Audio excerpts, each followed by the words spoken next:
Social media scroll करते वक्त हम हजारों चेहरे देखते हैं, जिनमें से ज्यादातर चेहरे हमें याद नहीं रहते, लेकिन कुछ चेहरे बिना जाने ही हमें फेमिलियर लगने लगते हैं। उन्हीं चेहरों में से एक चेहरा है निशु तिवारी का। निशु के बारे में जब मैंने सर्च करना शुरू किया तो उनकी इंस्पायरिंग लाइफ जर्नी के बारे में लिखने से खुद को नहीं रोक पाया। और ये कहानी सिर्फ निशु की नहीं, हर उस क्रिएटर की है जो पोस्ट के पीछे की न जाने कितनी रातें जाकर हमारे लिए कंटेंट बनाता है।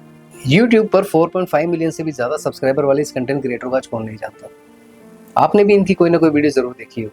क्या आप जानते हैं कि निशु की ये सक्सेस स्टोरी किस स्ट्रगल से शुरू हुई थी और कैसे इस कंटेंट क्रिएशन की भीड़ में उन्होंने अपनी एक अलग पहचान बनाई है। नमस्कार, मेरा नाम है सुमित और आप देख रहे हैं बिहाइंड द क्रिएटर। यहाँ हम बात करते हैं उन क्रिएटर्स की जो सिर्फ कंटेंट नहीं बनाते बल्कि अपने कंटेंट से हम सबकी जिंदगी पर इम्पैक्ट डालते हैं। कहानी की शुरुआत होती है 2012 से। एक नॉर्मल सी फैमिली जिसमें एक माँ, एक भाई और 2 बहनें और ढेर सारी जिम्मेदारियां।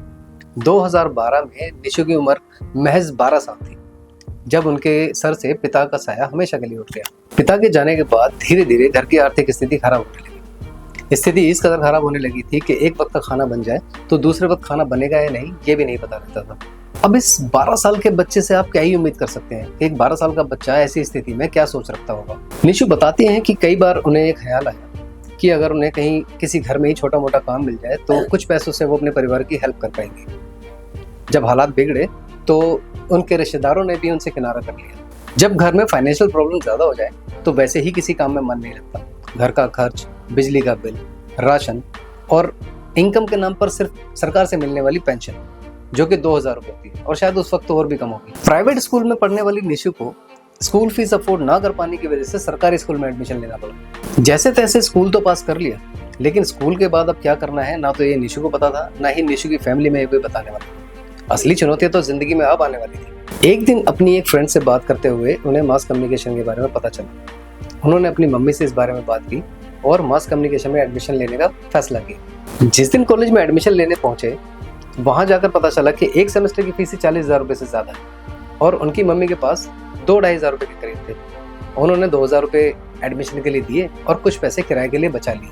अब इतनी दूर चलकर आए हैं, 2,000 रुपए भी दे दिए, बाकी की फीस जमा करने का आश्वासन भी दे दिया, लेकिन फीस देंगे कहाँ से। ये सोच कर निशु का दिमाग खराब होने लगा। निशु को ऐसा लगने लगा कि जैसे वही दुनिया की सबसे खराब लड़की है जो ऐसी सिचुएशन में भी अपनी मम्मी को परेशानी में डाल रही है। उनकी मम्मी ने एडमिशन के लिए अपनी गोल्ड की चूड़ियां गिरवी रखकर एडमिशन तो दिला दिया, लेकिन खराब हालत का असर निशु के कपड़ों और चेहरे पर दिखना शुरू हो गया। कॉलेज में उनके साथ पढ़ने वाली लड़कियों की आलोचना सुनकर एक सेमेस्टर के बाद ही निशु ने कॉलेज ड्रॉप करने का फैसला कर लिया। कई बार कुछ गलत फैसले जिंदगी में बहुत बड़े बदलाव लेकर आते हैं और इस फैसले के साथ भी निशु की जिंदगी में बहुत बड़ा बदलाव आने वाला था। अब वो बदलाव क्या था? निशु ने इवेंट्स पे काम करना शुरू किया।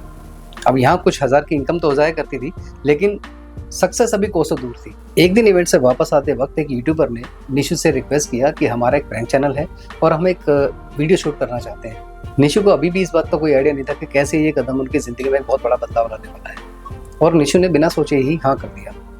और एक एक करके उसी दिन 3 या 4 यूट्यूबर्स ने उनके साथ में प्रैंक वीडियो शूट किया।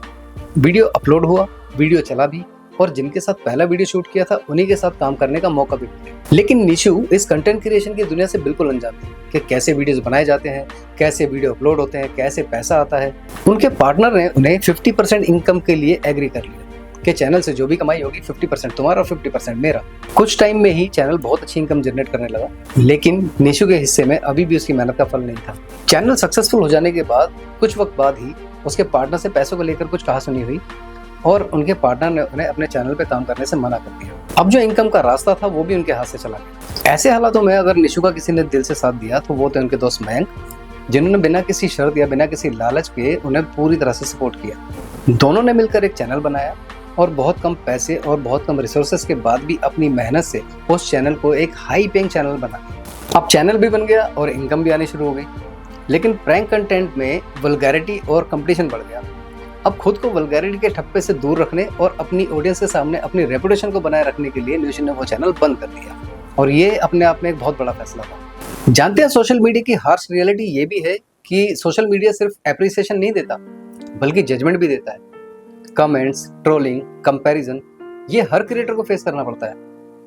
बस डिफरेंस इतना होता है कि कुछ लोग रुक जाते हैं और कुछ लोग इग्नोर करके आगे बढ़ जाते हैं, और जो लोग आगे बढ़ जाते हैं वही आगे जाके ग्रो करते हैं। अब बात आती है ऑडियंस की किसी भी क्रिएटर के लिए सबसे मुश्किल होता है अपनी ऑडियंस को समझना, और निशु ने बहुत जल्दी अपनी ऑडियंस को समझ लिया था और उन्होंने अपना कंटेंट चेंज किया। कभी वायरल पर्सनालिटी, कभी पब्लिक रिएक्शन, कभी चैलेंजेस वीडियोस और कभी कंपैरिजन वीडियोस बनाना शुरू किया, और ये अपने आप में बहुत ही रिलेटेबल कंटेंट था।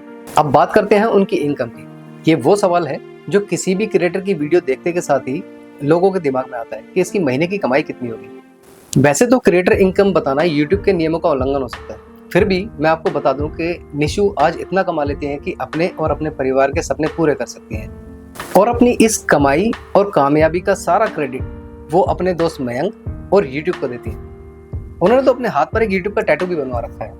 अब आप इस बात से अंदाजा लगा सकते हैं कि निशु के लिए यूट्यूब क्या है। तो ये थी निशु की कहानी।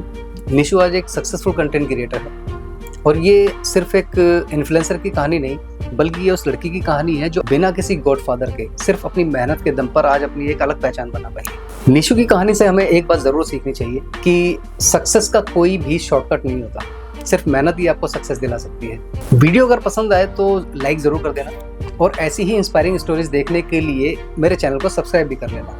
आपसे जल्दी मुलाकात होगी एक और क्रिएटर की इंस्पायरिंग स्टोरी के साथ। तब तक के लिए गुड बाय।